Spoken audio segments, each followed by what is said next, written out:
Picture this, you're 12 years old. Your biggest worry yesterday was whether you'd get in trouble for tracking mud through the house. Your hands are still small, barely able to grip the wooden bucket you use to carry water from the well. You know the names of every chicken in your family's yard, and you still sleep with the cloth doll your grandmother stitched for you when you were 7. But today, everything changes. Today, they're placing a veil over your head and walking you toward a man you've never met. A man with calloused hands and a gray beard who could be your father's age. They're telling you he's your husband now. And at 12 years old, you don't even understand what that word really means. This isn't the beginning of some dark fairy tale beneath centuries of historical revisionism. What I'm about to tell you isn't the sanitized version they teach in schools. It's the raw, unfiltered reality of what it meant to be a child bride in the Middle Ages.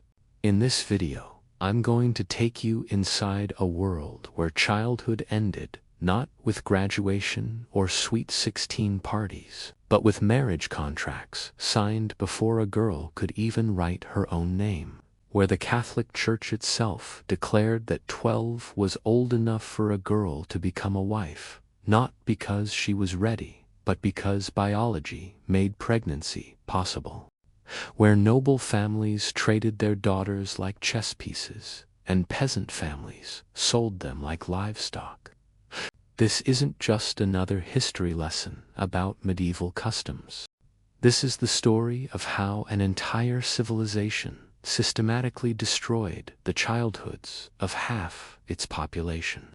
How parents handed over their daughters to strangers. How the most powerful institution in medieval Europe, the Church, not only allowed this abuse, but actively encouraged it. And how millions of girls paid the ultimate price for a system that valued their wombs more than their lives. What you're about to hear comes from contemporary court records, marriage contracts, and the testimonies of women who lived through this nightmare. But here's what makes this even more disturbing. Child marriage in the Middle Ages wasn't some rare occurrence that happened in the shadows. It was the norm.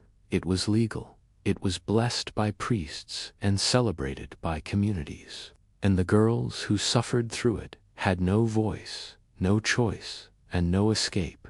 The year is 1348. The place is a small village outside London. A girl named Agnes has just turned 12. She's never been more than 5 miles from the cottage where she was born. She can barely read, can't write her name, and still believes that thunder is God moving furniture in heaven. But tomorrow, she'll be married to a man named William, who's 34 years old and has already buried 2 wives. Agnes doesn't know that her childhood is about to end. She doesn't know that within a year she'll be expected to run a household, bear children, and submit to a man who sees her as property. She doesn't know that the pain she's about to experience will break her body in ways that will never heal. She doesn't know because nobody told her, nobody asked her, nobody cared what she wanted. This was the reality for girls like Agnes across medieval Europe. But to understand how this system worked, how it justified itself, and how it destroyed so many lives, we need to go deeper. We need to understand the machinery of medieval child marriage and how it operated with the efficiency of a well-oiled torture device. The Catholic Church, the most powerful institution in medieval Europe, had set the rules. Canon law, the religious law that governed Christian life, declared that girls could legally marry at 12 and boys at 14.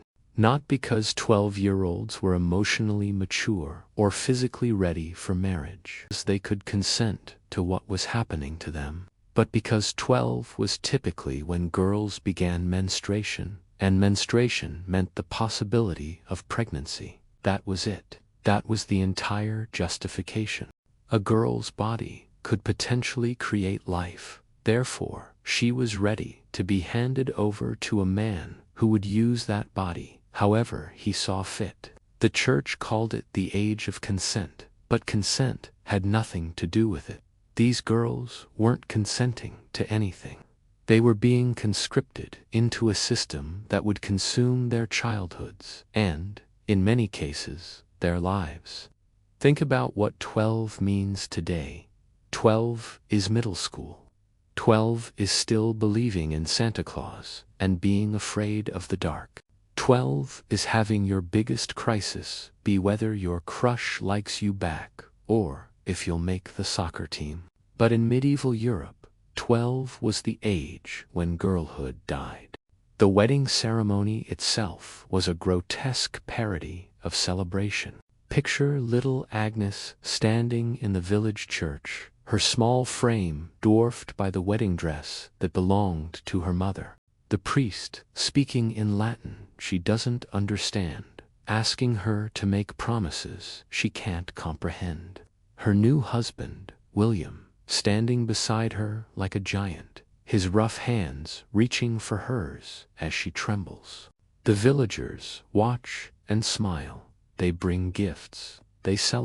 They see nothing wrong with this picture because this is how it's always been done. This is tradition. This is normal. This is God's will. But Agnes is still 12, the body of a child, the fears and dreams of a child.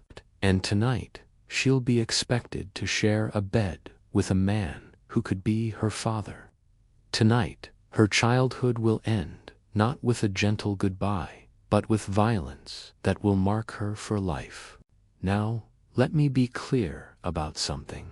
The medieval period wasn't uniformly dark and barbaric. There were moments of beauty, innovation, and genuine human connection. When it came to the treatment of girls, when it came to child marriage, the medieval world created a system of legalized abuse that operated on an industrial scale. The marriage of 12-year-old girls wasn't an accident of history. It wasn't some unfortunate side effect of primitive times. It was a carefully constructed system designed to maximize the reproductive potential of females while minimizing their agency, their education, and their ability to resist. It was a system that worked exactly as intended. Among the nobility, these marriages were political weapons. A 12-year-old French princess might be shipped off to England to marry a teenage king she'd never met, sealing an alliance between kingdoms. An English duke might secure Scottish lands by marrying his prepubescent daughter to a rival's son. These girls were human currency, traded and bartered like precious metals. The marriage contract would be signed by men, negotiated by men, and blessed by men. The girl herself was rarely even present for the negotiations. She was the prize, not the participant. Her thoughts, her feelings, her fears, her dreams, none of that mattered. What mattered was her bloodline, her dowry, and her womb. But perhaps even more horrifying than the noble marriages were the peasant ones. Because while noble girls were at least valuable commodities, peasant girls were often seen as burdens to be disposed of. A poor farming family might have 6 or 7 children and not enough food to feed them all. A 12-year-old daughter represented both a mouth to feed and a potential bargaining chip. She could be married off to a neighbor's son in exchange for grain or livestock. She could be sent to a nearby village to marry a widower who needed someone to care for his children and work his land. She could be traded to settle a debt or seal a peace agreement between feuding families. Her value was measured not in her potential as a human being, but in her ability to work, to breed, and to serve. And once the marriage was consummated, there was no going back. Medieval society had no concept of divorce for common people. A girl who tried to flee her husband risked being branded a whore, a runaway, or worse, a witch. Her own family might refuse to take her back, fearing the shame and social consequences. She was trapped, often for life, in a situation she never chose and couldn't escape. The physical reality of these marriages was brutal beyond description. A 12-year-old girl's body is not ready for sexual activity, let alone pregnancy and childbirth. Her hips haven't fully developed. Her reproductive system is still maturing. Her bones are still growing. But none of that mattered to the men who made the rules or the husbands who enforced them. The wedding night was often a child's first experience with sexual violence. There was no gentleness, no consideration, no recognition that this was a frightened little girl who had no idea what was happening to her. There was only the expectation that she would submit, that she would endure, and that she would eventually produce children. Many of these girls became pregnant within months of their weddings. Imagine being 13 and feeling your body change in ways you don't understand. Imagine the morning sickness, the swelling, the pain, all while still being a child yourself. Imagine trying to comprehend that there's a baby growing inside you when you still feel like a baby yourself. The death rate for these young mothers was staggering. Their bodies simply weren't ready for the trauma of childbirth. Many died in labor, their narrow hips unable to accommodate a baby's passage. Others died from infections, from hemorrhaging, from complications that medieval medicine couldn't address.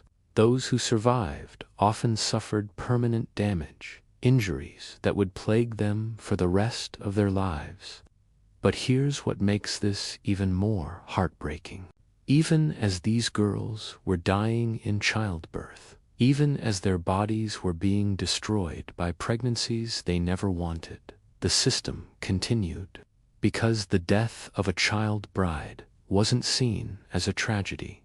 It was seen as the natural order of things, God's will, the price of womanhood. The surviving records from medieval Europe are filled with matter-of-fact accounts of these deaths.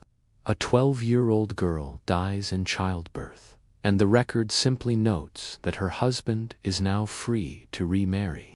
A 13-year-old succumbs to complications from her third pregnancy in 2 years, and the only concern is whether her dowry will be returned to her family. These weren't seen as preventable tragedies. They were seen as the cost of doing business in a world where girls existed primarily to serve men and produce children. The individual suffering of these children was irrelevant compared to the larger systems of power, property, and patriarchy that their marriages supported. And this brings us to perhaps the most disturbing aspect of medieval child marriage. It wasn't just tolerated by society. It was actively encouraged and defended by the most respected institutions of the time. The Church didn't just allow these marriages, it sanctified them, it declared them holy. It taught that a girl's highest calling was to submit to her husband and bear his children, regardless of her age or readiness. The legal system didn't just permit these marriages, it protected them. A husband's right to his wife's body was absolute. He could demand sex, regardless of her age, her health, or her consent. He could beat her for disobedience. He could lock her away if she displeased him. And if she tried to resist, the full weight of medieval law would come down against her. The educational system didn't just ignore these girls, it actively excluded them. Once a girl was married, her learning stopped. Books were for boys, tutors were for sons, universities were for men. A 12-year-old bride's mind was left to wither while her body was pressed into service. She might have been taught to write her name, count coins, or recite prayers, but that was the extent of her intellectual development.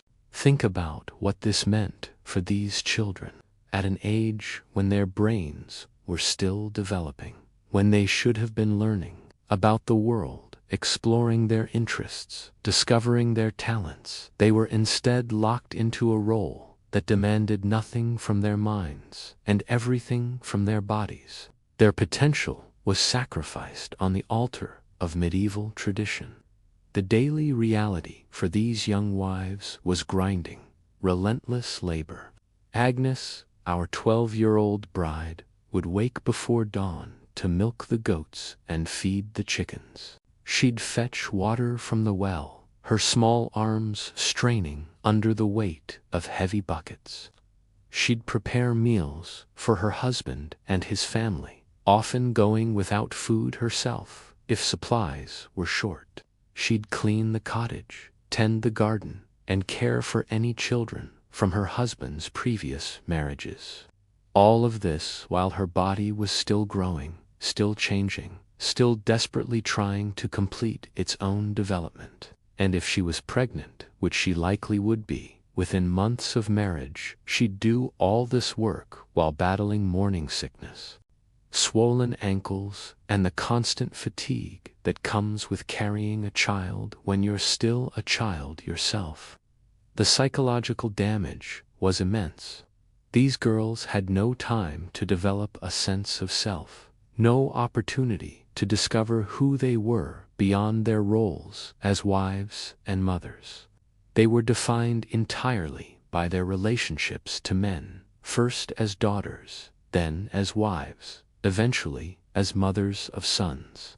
Their own thoughts, feelings, and desires were not just ignored, but actively suppressed. Many developed what we would now recognize as severe depression and anxiety. They lived in constant fear of their husband's anger, of failing in their duties, of dying in childbirth like so many girls before them. Some simply shut down emotionally, becoming hollow shells of themselves as a way to survive the daily trauma of their existence. But here's what's particularly chilling about this system. It was designed to be self-perpetuating. The girls who survived these marriages often became the mothers and mothers-in-law, who would later arrange similar marriages for the next generation. They had been so thoroughly broken by the system that they couldn't imagine an alternative. They believed, often sincerely, that this was simply how the world worked. A woman who had been married at 12 and had survived to 30 might look at her own 12-year-old daughter and see nothing wrong with arranging a similar marriage. She had no framework for understanding that what had happened to her was abuse. She had no language for expressing the trauma she had endured. She simply accepted it as the natural order of things and passed it on to her children. This created a cycle of abuse that lasted for centuries. Each generation of girls was sacrificed to maintain a system that benefited men at every level of society. The church gained power by controlling women's sexuality and reproduction. Noble families gained wealth and political influence through strategic marriages. Peasant families gained economic security by trading their daughters for resources. The only ones who didn't benefit were the girls themselves. They were the fuel that kept this machine running, their lives and bodies consumed to maintain a social order that gave them no voice, no choice, and no escape. Now, you might be wondering how this could possibly have been justified. How could entire civilizations look at 12-year-old girls and decide they were ready for marriage, pregnancy, and all the responsibilities of adult life? The answer lies in the complete devaluation of childhood itself, particularly female childhood. Medieval society didn't have our modern understanding of child development. They didn't recognize that children needed time to grow emotionally and psychologically before taking on adult responsibilities. They saw childhood as simply a brief period of physical immaturity that ended as soon as the body was capable of reproduction. For girls, this meant that childhood was even shorter than it was for boys. A boy might have until 14 or 15 to develop some sense of himself before being expected to work and marry. A girl had until 12 if she was lucky. Some were married even younger, at 10 or 11, if political or economic circumstances demanded it. The religious justification was particularly insidious. The church taught that women were inherently sinful, that they were the source of temptation and corruption in the world. The solution was to marry them off as quickly as possible, to place them under the control of husbands who would keep them in line. A girl who remained unmarried was seen as a threat to social order, a potential source of sexual chaos.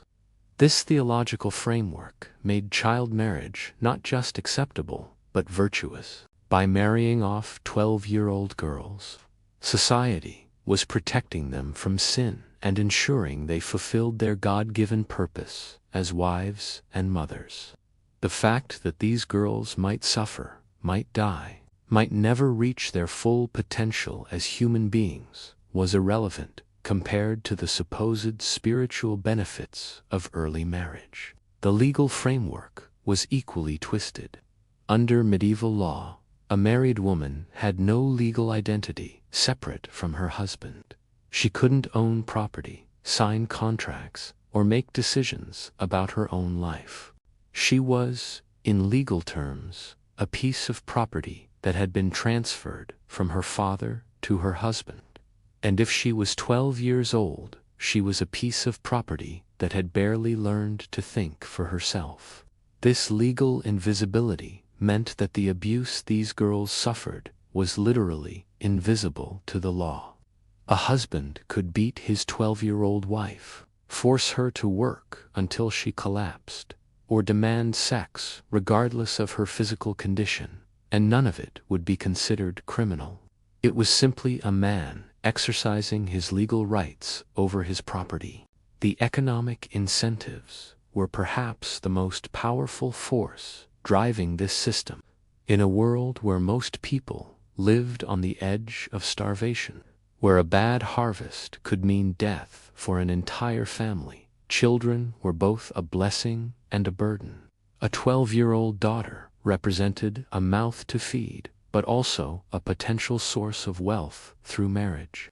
Her bride price, her dowry, her labor value as a wife, all of these could be calculated and negotiated. Parents who were struggling to survive might see their daughters' marriage as the difference between their family's prosperity and their family's destruction. In their minds, they weren't selling their child into slavery. They were securing her future and their own survival.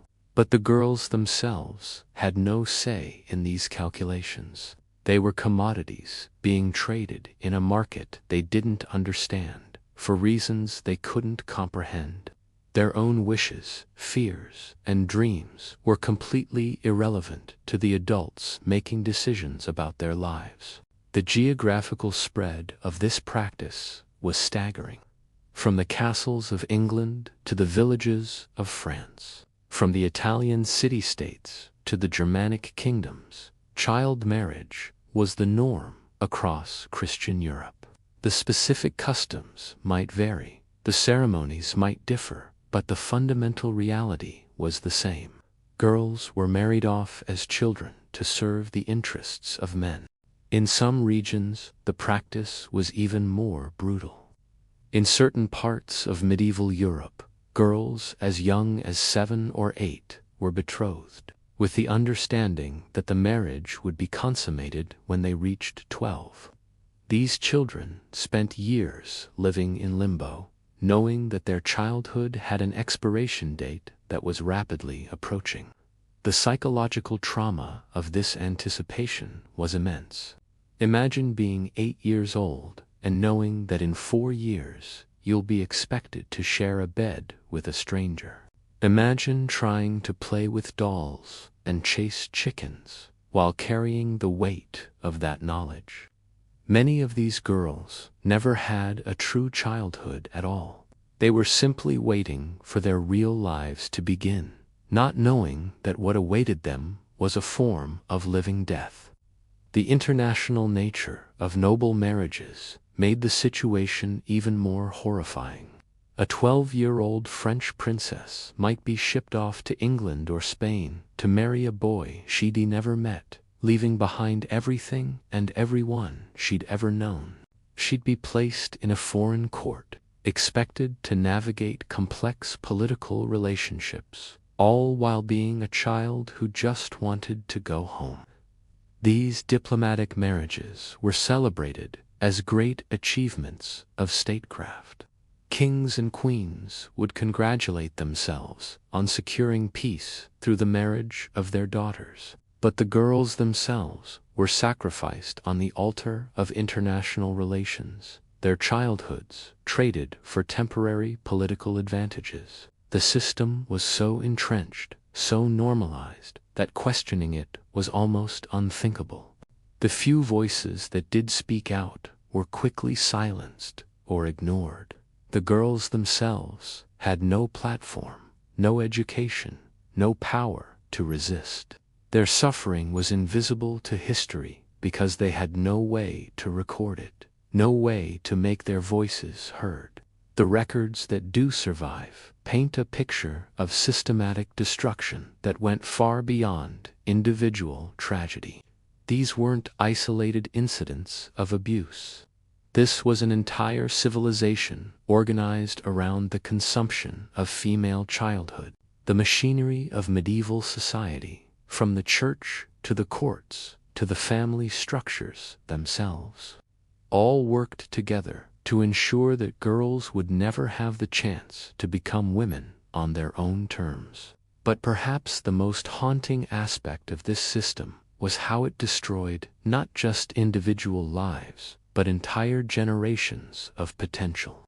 Think about what humanity lost when millions of brilliant, creative, capable girls were reduced to nothing more than breeding stock. How many potential scholars, artists, leaders, inventors, and innovators were sacrificed to maintain a system that valued wombs over minds? We'll never know what Agnes might have accomplished if she'd been allowed to grow up. Maybe she would have become a healer, using her natural curiosity about the world to develop new treatments for the sick. Maybe she would have been a storyteller, weaving tales that could have influenced generations. Maybe she would have been a leader, guiding her community through times of crisis.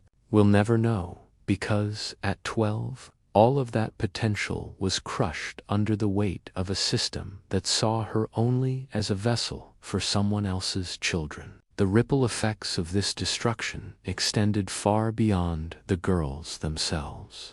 When you systematically destroy the intellectual and creative potential of half your population, you cripple entire societies. The medieval period's slow pace of social progress, its resistance to change, its acceptance of brutality as normal, all of this was connected to a system that prevented half of humanity from contributing their full potential to human advancement. The irony is staggering. The same societies that built magnificent cathedrals and developed complex philosophical systems were simultaneously destroying the minds and bodies of their own daughters. They could create art that lasted centuries, but they couldn't see the value in allowing a 12-year-old girl to reach her 13th birthday before being handed over to a stranger. As the medieval period progressed, some voices began to question this system. Not many, and not loudly, but they existed. A few scattered theologians argued that very young marriages were contrary to Christian teachings about love and compassion. Some physicians began to document the medical dangers of early pregnancy. A handful of legal scholars suggested that true consent required mental maturity, not just physical capability.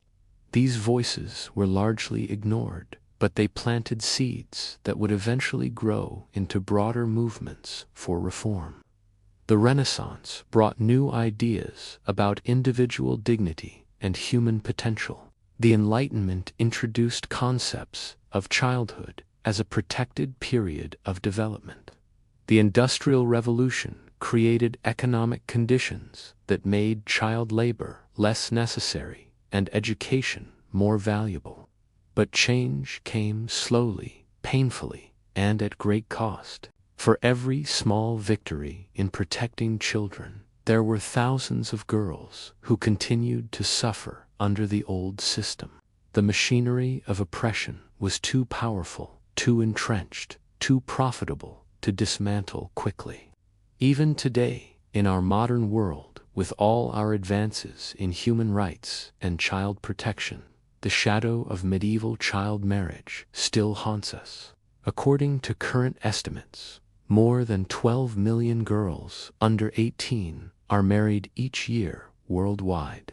The same forces that drove medieval child marriage, poverty, patriarchy, and the devaluation of female life continue to operate in many parts of the world. The methods have evolved, but the fundamental logic remains the same. A girl's value is still measured by her ability to serve others, rather than her potential as an individual. Her childhood is still seen as expendable. If it conflicts with family honor, economic necessity, or traditional customs, her voice is still silenced by systems that prioritize male authority over female autonomy. When we look back at medieval Europe and feel horror at what was done to girls like Agnes, we must remember that this horror hasn't ended. It has simply moved to different places, taken different forms, found new justifications. The 12-year-old bride of medieval France has become the 13-year-old bride of modern Afghanistan, the 14-year-old bride of rural Bangladesh, the 15-year-old bride of parts of the American South, where legal loopholes still allow child marriage with parental consent. The system that destroyed Agnes continues to destroy girls today. Different centuries, different countries, different cultures, but the same fundamental disregard for the value of female childhood, the same willingness to sacrifice girls' potential for the convenience of adults, the same silence surrounding their suffering. This is why understanding medieval child marriage matters, not because it's ancient history that we can safely ignore, but because it's an ongoing human tragedy that continues to unfold in our modern world.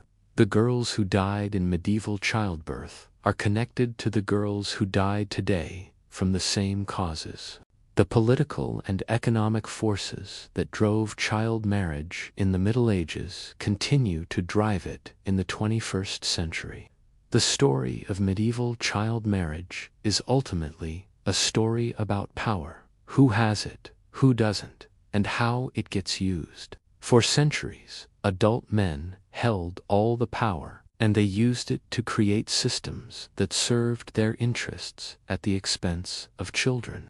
They justified this with religion, tradition, economics, and law, but the result was always the same. Girls paid the price for men's ambitions. But it's also a story about resilience. Despite everything the system did to break them, many of these girls found ways to survive, to resist, to maintain some sense of themselves, even in the darkest circumstances. They passed down stories, preserved knowledge, protected other children when they could.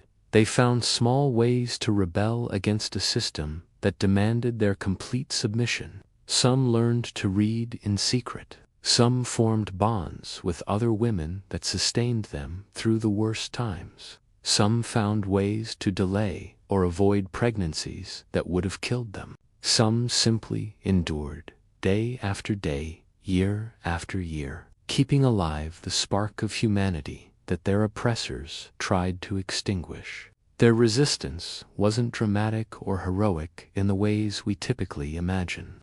It was quiet, persistent, and often invisible to the men who controlled their lives. But it was real, and it mattered. Every girl who survived was a victory against a system designed to destroy her. Every woman who lived to protect the next generation was a form of rebellion against the forces that had tried to break her. As we close this dark chapter of human history, we must remember that the girls who suffered through medieval child marriage were not statistics. They were individuals with names, dreams, fears, and hopes. They were children who deserved to play, to learn, to grow, to discover who they might become.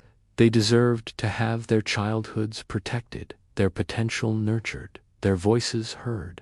They deserved better than what they got. They deserved better than a world that saw them as property. They deserved better than adults who traded their futures for temporary gains. They deserved better than systems that valued their wombs more than their minds. Most of all, they deserved to be remembered, not just as victims, but as human beings whose lives had value beyond their utility to others. Their suffering was real, their pain was real, their lost potential was real, but so was their humanity, their resilience, and their quiet resistance to forces that tried to erase them from history.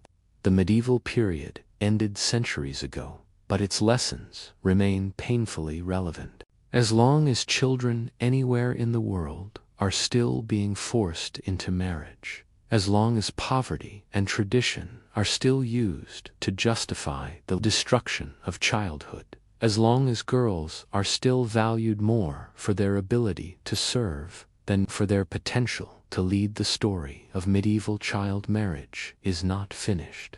It's a story that demands to be told, not to glorify the past or excuse the present, but to honor the memory of those who suffered and to protect those who still do.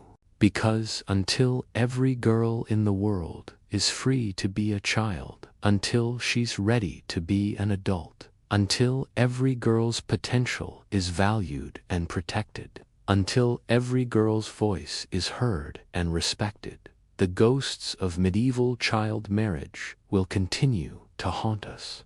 The 12-year-old girls of medieval Europe deserved better.